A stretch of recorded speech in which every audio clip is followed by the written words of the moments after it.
ആറാട്ടുപുഴ പൂരത്തോടനുബന്ധിച്ച് തൃപ്രയാർ തേവരുടെ കിഴക്കേ നടയിലേക്കുള്ള എഴുന്നള്ളിപ്പ് ശനിയാഴ്ച നടക്കും. മൂന്നാനകളുടെ അകമ്പടിയോടെ നടക്കുന്ന കിഴക്കേ നടക്കൽ പൂരത്തിന് ചോറ്റാനിക്കര വിജയന്മാരാരുടെയും കല്ലേക്കുളങ്ങര കൃഷ്ണവാര്യരുടെയും നേതൃത്വത്തിൽ 40ഓളം കലാകാരന്മാരുടെ ഗംഭീര പഞ്ചവാദ്യം അകമ്പടിയാകും.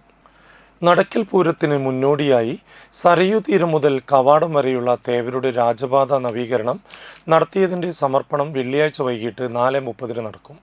രാജപാത തറയോട് വിരിച്ച് മനോഹരമാക്കി സമർപ്പിച്ചത് പെരിങ്ങോട്ടുകര ദേവസ്ഥാന മഠാധിപതി ഡോക്ടർ ഉണ്ണി ദാമോദരനാണ്. Cochin Devaswom board president K Raveendran രാജപാതയുടെ ഉദ്ഘാടനം നിർവഹിക്കും. ചടങ്ങിൽ വെച്ച് ഡോക്ടർ ഉണ്ണി ദാമോദരനെ ദേവസ്വം ബോർഡ് പ്രസിഡന്റ് ആദരിക്കും. താളമേളങ്ങളുടെയും തെയ്യം, തിറയാട്ടം എന്നിവയുടെയും അകമ്പടിയോടെ അതിഥികളെ സ്വീകരിക്കും. പത്രസമ്മേളനത്തിൽ തൃപ്പയാർ കിഴക്കേനട പൂരാഘോഷ committee president Vinod Naduvatheri, secretary C Premkumar, U P Krishnanunni, Sajin Menon, C Krishnanunni, C K Bhaskaran, Murali Kallatt, Peringottukara Devasthanam Kalapeedom principal doctor Poornathrayi Jayaprakash Sharma എന്നിവർ പങ്കെടുത്തു.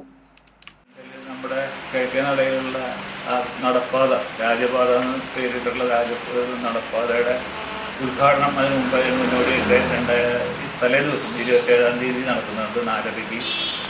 അത് എൻ്റെ സമ്പൂർണ്ണമായിട്ടുള്ള എൻ്റെ രാജപാത ടൈൽ തിരിച്ച് മനോഹരമാക്കിയിട്ട് അത് പൂർണ്ണമായിട്ടും വഴിപാടായിട്ട് സമർപ്പിക്കുന്നത് ദേവസ്ഥാനം മഠാധിപതി ഡോക്ടർ ബ്രഹ്മശ്രീ ഡോക്ടർ ഉണ്ണി ദാമോദരൻ അവറുകളാണ്.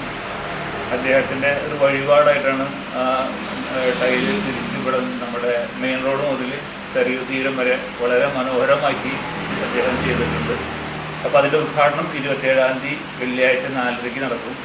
ഉദ്ഘാടന കർമ്മം ചെയ്യുന്നത് കൊച്ചിൻ ദേവസ്വം ബോർഡിൻ്റെ ബഹുമാന്യ പ്രസിഡന്റ്